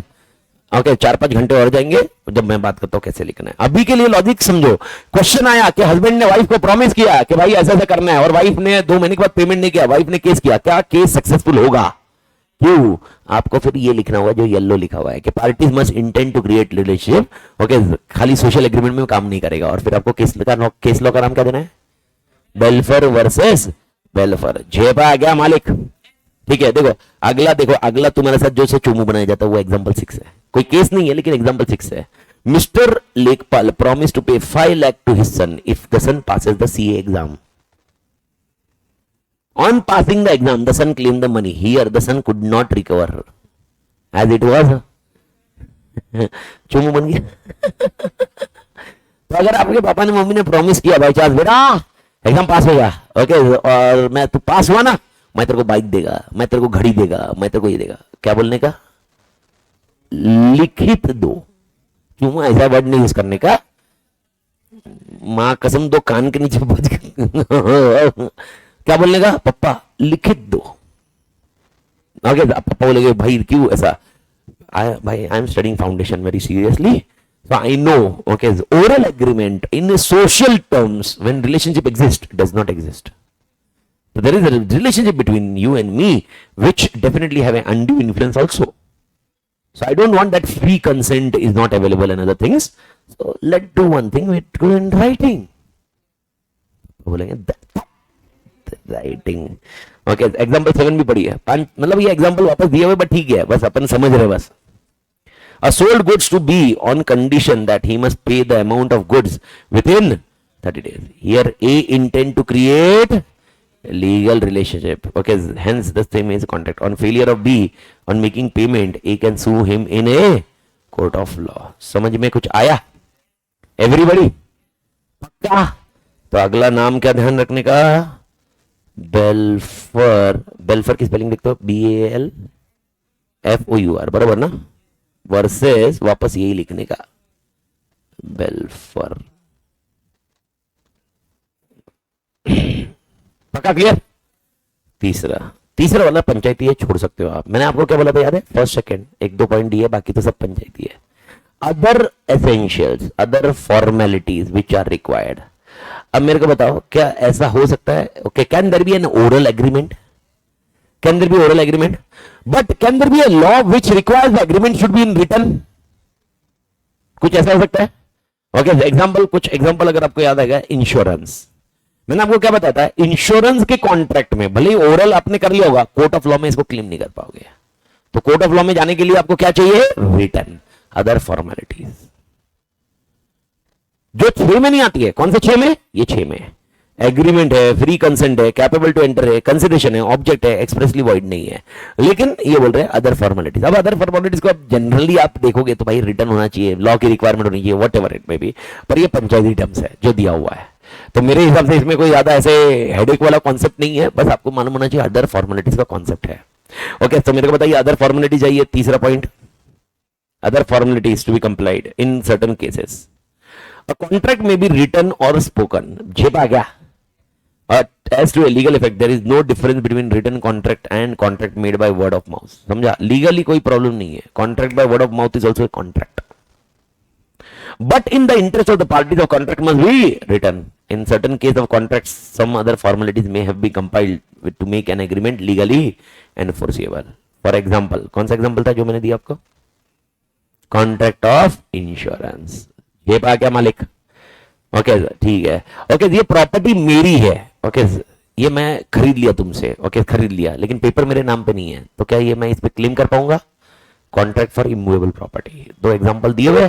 एग्जांपल है, केस लॉज नहीं है। अब समझे? तो ये मतलब ये चोमू है क्या? केस लॉ होगा तो उसको बेस लगाने में मजा आएगा। मतलब that will be an actual point, मैं आपको बता रहा हूं। ओके, तो कॉन्ट्रैक्ट ऑफ इंश्योरेंस आ गया, कॉन्ट्रैक्ट ऑफ इमूवेबल प्रॉपर्टी वाले कॉन्सेप्ट है। दस where there is a statutory requirement that any contract is to be made in writing और in presence of witness, okay, it must be complied with. ठीक है, समझ में आ गया ये पॉइंट? कंप्लाइड करना चाहिए। ठीक है, अगला पॉइंट क्या दिख रहा है? ओके, अगला पॉइंट देख, मेरे को बता। फोर्थ पॉइंट पढ़, certainty of meaning. The agreement must be certain and not और indefinite. अब देख एग्जांपल पढ़, एग्जांपल पढ़, मेरे को बताइए क्या एग्जांपल मैंने पहले भी दिया हुआ है. A agrees to sell B 100 tons of oil. There is nothing certain in the order to show what kind of oil was intended for. मेरे को बताओ इस एग्जांपल में क्या प्रॉब्लम है. ये इन्होंने बोला सर्टेनिटी ऑफ मीनिंग करके एक अलग से पॉइंट दिया है. मेरे को तो समझा ही नहीं अलग से पॉइंट क्यों आ रहा है, क्योंकि अपने 6 पॉइंट में से कोई तो पॉइंट है ये चीज को कवर करता है. कौन सा पॉइंट है मेरे को बता. Free consent. बात खत्म. सब फ्री कंसेंट नहीं है, मिस्टेक और misrepresentation. It can be either mistake. You or me both are mistakenly done, or it may be misrepresented on my terms. Uncertainty of meaning का context तो हम दोनों से free consent के concept से ही आता है भाई. समझ में आ रहा है. यानी जब मैं free consent आपको पढ़ाऊंगा उसके अंदर यही क्वेश्चन वापस रिपीट होंगे. सर किसके अंदर? वो लास्ट 2 पॉइंट में. कौन से लास्ट 2 पॉइंट है? 5. फ्री कंसेंट में कितने पॉइंट है? 5. स्क्रीन पे बोल के बोल कौन से 5. Coercion, coercion, coercion, coercion, undue influence, fraud, misrepresentation. इन 5 में से एक में मैं पढ़ाऊंगा. अरे लास्ट 2 में पढ़ाऊंगा मैं तेरे को. यही सेम एग्जांपल मिलेगा. अब मेरे को बता फिर तेरे को अलग से क्यों चाहिए ये पॉइंट. ओके, क्योंकि अनसर्टेनिटी ऑफ मीनिंग है तो भाई वो अनसर्टेनिटी ऑफ मीनिंग रहा मतलब कहीं ना कहीं तुम्हारे फ्री कंसेंट ही तो नहीं है एवरीबॉडी. अच्छा मेरे को ऐसे बताओ, अगर मैं सिर्फ कोकोनट ऑयल में डील करता हूं और आपने बोला 100 टन ऑफ ऑयल, क्या ये अनसर्टेनिटी है? मैं सिर्फ कोकोनट ऑयल में डील करता हूं, क्या ये अनसर्टेनिटी है? नहीं. ये कब प्रॉब्लम है? जब मैं मल्टीपल ऑयल्स में डील करता हूं. चलो मेरे पास सिर्फ एक ही गाड़ी है और आप उस गाड़ी के बारे में बात कर रहे हो, क्या ये अनसर्टेनिटी है? ये जब होता है जब एम्बिग्विटी होती है. आई डू थिंक समझ में आया मालिक? बढ़िया एकदम उल्टा है. तो चौथा पॉइंट मेरे को लॉजिक ही नहीं बैठता क्यों अपनी इंस्टीट्यूट इसको अलग से रख रही है भाई, क्योंकि ये फ्री कंसेंट का हिस्सा है भाई. अगला देखो. ओके अगला वाला पॉइंट में आएगा. As XYZ limited agrees to lease the land to mister A for indefinite years. Indefinite years के लिए कुछ कर सकते हैं क्या? नहीं. ओके ऐसा नहीं हो सकता. सर ये कौन सा हुआ? ये भी वापस मिस्टेक, मिसरिप्रेजेंटेशन. फ्री कंसेंट के कंसेप्ट में आता है. आएगा सेम एग्जाम. मैं आपको क्या बोला? सेम एग्जाम्पल आपको मिलेंगे. किधर? Free consent. फ्री कंसेंट वाले पोर्शन में आप देखोगे तो सेम एग्जांपल मिलेंगे. तो ऐसे कॉन्ट्रैक्ट को क्या करना चाहिए? अगर देखा जाए तो फ्री कंसेंट में वाइड, याद है आपको पढ़ा था फ्री कंसेंट में तो वाइडेबल है, पर ऐसे में वाइडेबल नहीं होता. वाइड ही करते हैं क्योंकि मिस्टेक में वाइड किया जाता है. आगे आगे समझे. 10 लेक्चर के बाद और 10-12 लेक्चर के बाद देखेंगे. तब तक नहीं आएगा. 10-12 घंटे के बाद आएगा. तो भारत में देखिए जेपा मालिक तक पक्का. तो बढ़िया. तो अगला देख, अगला पॉइंट और भी 5 चट है, मेरे को समझ नहीं क्या है. Possibility of performance of an agreement. Possibility of performance of agreement. तेरे को मैं ओके मैजिक से पैसे देता हूं, मैजिक से ढूंढ के पैसे दूंगा मैं. क्या ये पॉसिबिलिटी है? तो ये एग्रीमेंट कौन से होते हैं?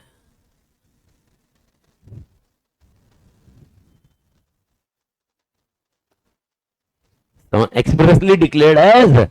आएगा वो जब आप पढ़ोगे तब मिलेगा. तो ये वापस क्यों दिया हुआ है? तो यानी लास्ट के 2 पॉइंट, एक तो वो लोग बोलते हैं ओके एक तो सर्टेनिटी ऑफ मीनिंग है और एक बोलते हैं पॉसिबिलिटी ऑफ परफॉर्मेंस. अगर वो कॉन्ट्रैक्ट का परफॉर्मेंस हो ही नहीं सकता तो मेरे को बताओ कॉन्ट्रैक्ट क्या होगा? एक काम कर रहा. ओके एक काम कर, तू एक दिन में मार्स पे जाके वापस आ जा, मैं तेरे को 500 करोड़ रुपए देगा. मार्स प्लैनेट जिसपे मिशन मंगल गया था. बोल मेरे को क्या D1 से मालूम पड़ रहा है ना? क्या ये कॉन्ट्रैक्ट पॉसिबल है? तो कॉन्ट्रैक्ट क्या होगा? Void. Expressly declared as void. तो जब आप वो पढ़ोगे कि भाई यार जिसका सब्जेक्ट मैटर ही नहीं है. ओके इसका और एक एग्जांपल अगर याद है. ओके मैंने बोला मेरी बेटी की शादी तेरे से करता हूं और सुन बाद में बेटी ने शादी की, वैसे नहीं है. मेरे को मालूम ही नहीं मेरी बेटी शादी करके आ गई. Can there be contract be possible? Impossible to perform. Contract expressly खत्म. तो डिस्कस करेंगे. लेकिन नेवरदलेस 2 पॉइंट और एडिशनल समझ में आया क्या? तो चौथा पॉइंट क्या था? Certainty of meaning. ओके होना जरूरी है. यानी मेरे को बताओ कॉन्ट्रैक्ट जब भी बनेगा तो मीनिंग कैसा होना चाहिए? सर्टन. ओके एंड कॉन्ट्रैक्ट पर क्या होना चाहिए? Possible to perform. अब भले ये तीसरा चौथा पांचवा अगर आप देखो पहले दूसरे में आपको केस स्टडीज मिले, तीसरे चौथे पांचवे में मिलेगा केस स्टडीज. क्यों नहीं? तो इनके केस स्टडीज किधर होंगे? ऐसे केस स्टडीज नहीं होंगे, ऐसा नहीं होगा ना. समझ में आया? क्योंकि वो इसका इट इज, हाँ आगे वो उनका ही रिपीटेटिव कॉन्सेप्ट दिया है रे। बस इतना है कि जब अपन चैप्टर 1 पढ़ते हैं तो इसके कुछ क्वेश्चन बैंक देखेंगे तो अपने को इससे आंसर थोड़ा सा क्वेश्चन बैंक मिलेगा। लेकिन मेरे को बताओ सीए फाउंडेशन का जब लॉ का पेपर आएगा ऐसा आएगा क्या, ये क्वेश्चन चैप्टर 1 के है, ये क्वेश्चन चैप्टर 2 के है, ये क्वेश्चन चैप्टर 3 के है? नहीं ना, अपना लॉ का पेपर पूरा आएगा ना, तो अपने को कॉन्सेप्ट वैसे जनरली मालूम होना चाहिए। आप ऐसा एक एक एलिमेंट करके कुछ नहीं कर पाओगे भाई, it is incorrect method, it is incorrect method. Bharat Mata की जय, जयपा मालिक एवरीबॉडी। तो मेरे को बताओ, okay to be very precise, एक थियोरेटिकल आंसर रखने के लिए या रटने के लिए मैं दिमाग में जो स्क्रीन पे लिखे 6 + 5 को याद रखूंगा मैं। तो 6 + 5 में कौन से पॉइंट है? पहले 6 एग्रीमेंट होना चाहिए, फ्री कंसेंट होना चाहिए, कंपिटेंसी या कैपेबिलिटी होना चाहिए, लॉफुल क्या कंसीडरेशन, लॉफुल क्या object, not expressly declared as void. Everybody clear? ये कौन से सेक्शन में दिया है? सेक्शन 10। पक्का क्लियर? ठीक है। इसके सेक्शन के अलावा भी और कुछ रिक्वायरमेंट है। कितनी है? 5। कितने parties? 2। Second scenario, intention to create legal.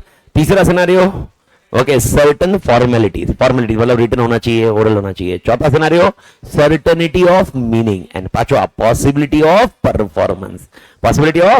Performance. Case study कितने पढ़े अभी तक आपने? 2। पहला वाला था State of Gujarat versus Raman Lal, 2 parties का, याद है? पार्टनरशिप फॉर्म याद रह गया।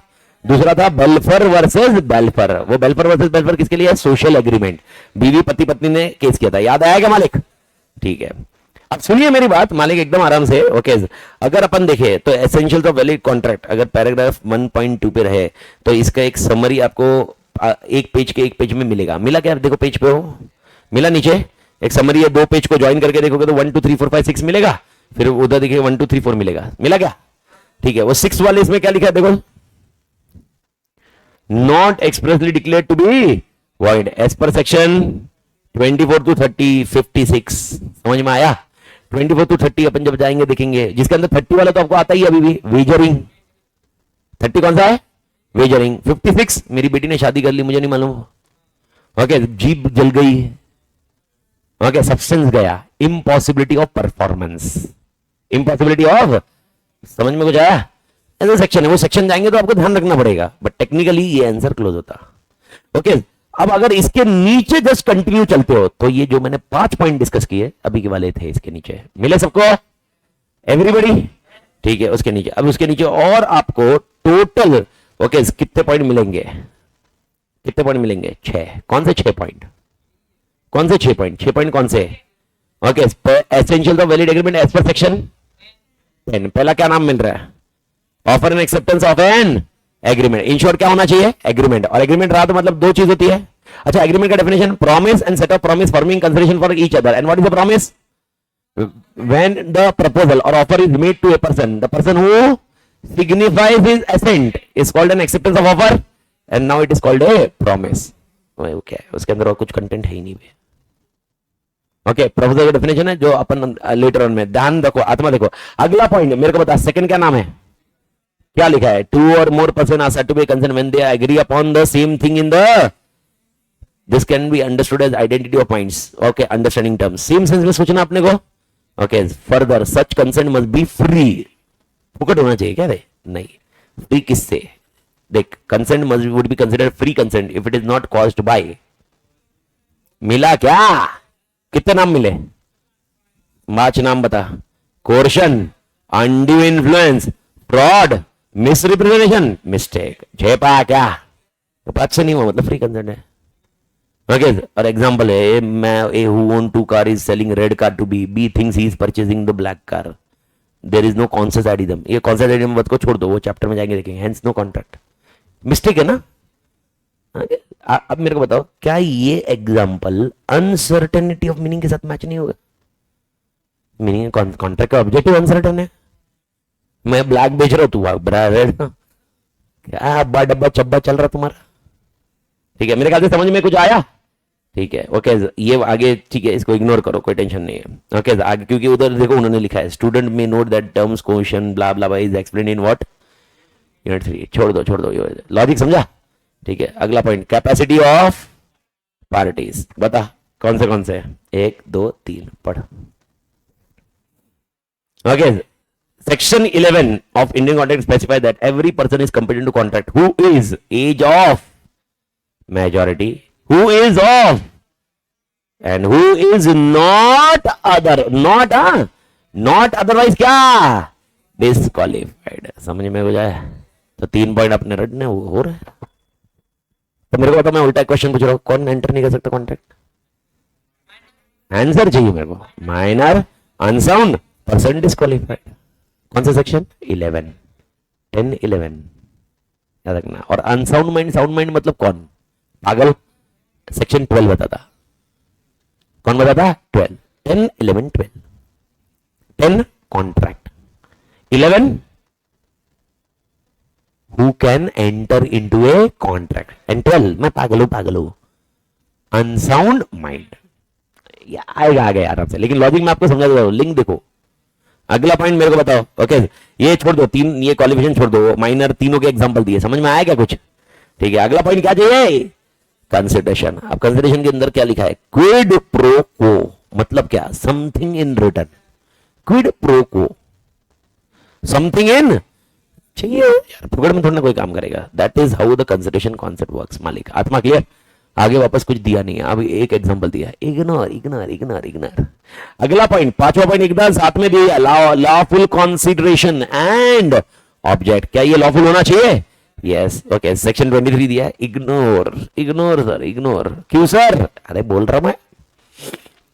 Not expressly declared as void. Okay, जैसे मैंने बताया इलीगल एग्रीमेंट. आज मैंने 2-3 एग्जांपल आपको दिए. Public interest. Okay, public oppose to public policy, वो भी तो एक्सप्रेसली डिक्लेयर्ड एज void है. ओके, आत्मा क्लियर? अरे हाँ या ना? ठीक है. ओके, एक बार आप इंडेक्स पे आइए. इंडेक्स पे आइए और इंडियन कॉन्ट्रैक्ट एक्ट के इंडेक्स पे आइए. पेज नंबर जो भी इंडेक्स का होगा, चैप्टर 2 पे आइए. चैप्टर 1 छोड़ दीजिए एक बार के लिए. चैप्टर 2 पे आएगा. चैप्टर 2 में देखिए पहला नाम क्या मिल रहा है? यूनिट 1 मतलब क्या? Nature of contract. अभी अगले 4-5 लेक्चर में हमने जो पढ़ा, अब हम क्या और पढ़ेंगे? हम प्रपोजल को समझेंगे, हम एक्सेप्टेंस को समझेंगे.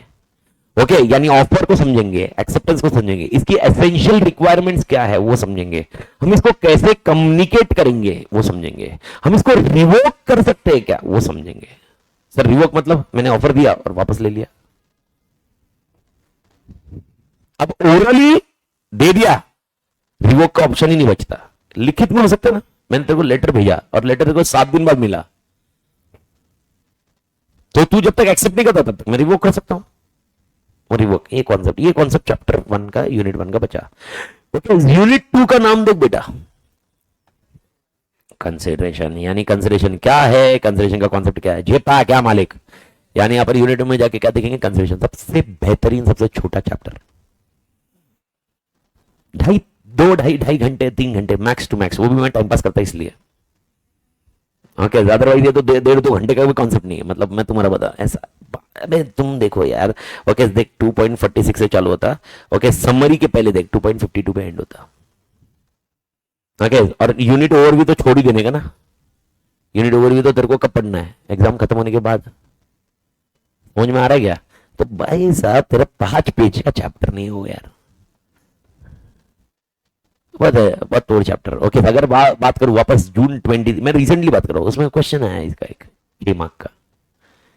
हर अटेम्प्ट आता है. दिसंबर में देख लेंगे अपन, अपना तो बैच चलने वाला है. दिसंबर का पेपर देखना. ये क्वेश्चन 100% रहेगा. आप कोई भी अटेम्प्ट का निकालिए, एक क्वेश्चन मिलता. 5 पेज में एक क्वेश्चन भाई साहब, और वो भी जब 60 मार्क है. अभी तो 100 मार्क्स बन रहा.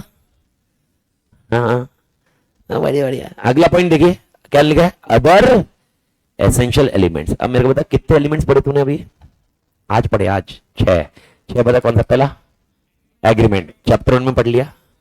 ठीक है. Second free consent.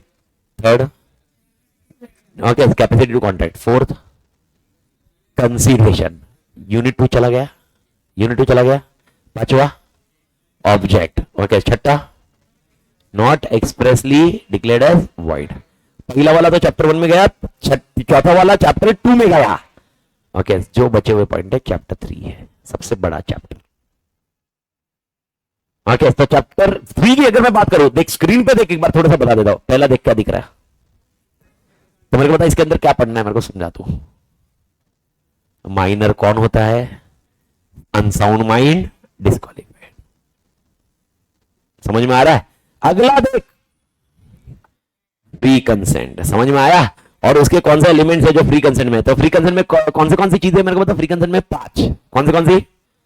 Coercion, undue influence, fraud, misbehaviour, mistake. तो देखना ये 10 पेज तेरे वही है आगे वाले, समझ में आया? अच्छा, अगला point, legality of object and consideration. मेरे को बता, object and consideration should be lawful और नॉट, वो कौन सा होगा? अपोज टू पब्लिक पॉलिसी, सब इधर है। And last concept, which agreements, मतलब कौन सा वाला? Not expressly declared as void. समझ में आएगा? तो तीसरा यूनिट तेरा क्या क्या है समझा? तो तूने आज जो पढ़ा वो तीसरे यूनिट में सब है, इसलिए तो तेरे को स्टार्टिंग में बेल्फर वर्सेस बेल्फर और स्टेट ऑफ गुजरात के बाद और कुछ है नहीं ना, क्योंकि इधर कुछ भी नहीं है, ये तो शुरुआत है। ये सब डिस्कशन कौन से चैप्टर में है? Unit 2 and unit 3। ये जब जाके काम खत्म होता है। आत्मा क्लियर? ओके, अब मेरे को बता, क्या कॉन्ट्रैक्ट परफॉर्म करना चाहिए कि नहीं करना चाहिए? नहीं चाहिए। करना चाहिए कि नहीं करना चाहिए? परफॉर्मेंस कैसे माना जाएगा? कैसे माना जाएगा? कौन परफॉर्म करेगा? मैं गया मर गया, कौन परफॉर्म करेगा? अगर टीचिंग वाला काम है, कोई और परफॉर्म करेगा? नहीं। लेकिन पैसे देने का काम है, क्या मेरा बेटा करेगा? कहां पर लिखा सर? यूनिट 4 में। Unit 4 is all about performance. Unit 4 is all about performance. आत्मा क्लियर? ओके भाई साहब, अगर परफॉर्म नहीं किया तो तुम मना करोगे परफॉर्म करने से, तो क्या होगा? ब्रीच, और ब्रीच हुआ तो क्या होगा? ओके, यूनिट 5 होगा। समझ में आया? तो यूनिट 4 इज अबाउट परफॉर्मेंस। खत्म करो, तुम दोनों अपन दोनों काम खत्म करते हैं। अब तू मना कर रहा है, मैं तेरे को लेके जाऊंगा 5वें चैप्टर में, समझ में आया? और 5वें चैप्टर में तेरे से क्या लूंगा? ब्रीच लूंगा। नहीं ना, मैं ब्रीच लूंगा, पेनल्टी लगाऊंगा ना, डैमेजेस लूंगा ना। और आपको याद होगा डैमेजेस क्या होगा? क्या मैं तेरे को मतलब समझ में आया? याद है? मैं बाहर से खरीदूंगा तो एक्स्ट्रा जो आएगा वो सब यूनिट 5 में पढ़ना है। वापस सबसे छोटा चैप्टर यूनिट 5। और यूनिट 6 क्वासी कॉन्ट्रैक्ट, जो कॉन्ट्रैक्ट होते नहीं हो जाते हैं। और एक कॉन्ट्रैक्ट उसी के साथ में आता है, कंटिंजेंट। तो contingent and quasi contract is unit 6, और यहां तक 75 सेक्शंस खत्म होते हैं अपने। ओके, तो अगर आप सही तरह से फ्लो रहे, सही तरह से कंटेंट में रहे, आपको लिंक कैसे करना, किधर करना, क्या करना। सर इसके बाद वाले यूनिट 7, 8 और 9 ये तीनों ये इसका बेस अपनी ये कॉन्ट्रैक्ट है। इसके बाद ये तीनों है। अब इसके बाद अगर तुम्हें मतलब ये सीक्वेंशियली पढ़ना चाहिए आपने सब, इसमें ब्रेक नहीं होना चाहिए। और यही इंपॉर्टेंट रहेगा सोगा के लिए भी। सोगा मतलब सेल्स ऑफ गुड्स। अगर आप इसके बिना सोगा किए, सोगा का पोगा होगा। मैं बोल रहा हूं मतलब सोगा के लिए बहुत बहुत तोड़ बेस है ये चैप्टर। बिकॉज अरे contract, sales of goods act is also a contract, तो उसमें आधे टर्म इसके यूज किए जाएंगे। तो आपको थोड़ी सी टर्मिनोलॉजी पर ध्यान देना पड़ेगा। भारत माता की जय। मेरे ख्याल से समझा क्या मालिक? तो अपना पहला सीक्वेंस 5 यूनिट्स का समझ में आया, जो 40 घंटे का है अपना। 40 घंटा समझा कि 40 घंटा कैसे लगने वाला है? तो ये 40 घंटे की लॉजिक अपन देखेंगे। भारत माता की जय। तोड़ मेरे ख्याल से होपफुली और क्लियर विद दिस टर्म। तो भाई अपना चैप्टर 1 का ओके, मेरे को बताओ आपका क्या क्या रिवाइज करके हो जाना चाहिए अभी? ओके, चैप्टर 1 मतलब मैं जब चैप्टर 1 बोल रहा हूं मतलब यूनिट 1 ना, कौन सा होना चाहिए आपका? 1.1, 1.2 कंप्लीटली, और 1.3 एक बार रीड मार लीजिए एक साथ में, अगले इसमें रीडिंग खत्म करेंगे अपन। तो अपना 1.1 खत्म हो गया, 1.2, 1.3 कॉन्सेप्ट खत्म हो गया, रीडिंग बची है, रीडिंग अपन बाद में कर लेंगे। पक्का क्लियर? चलो मैन तोड़ मैन।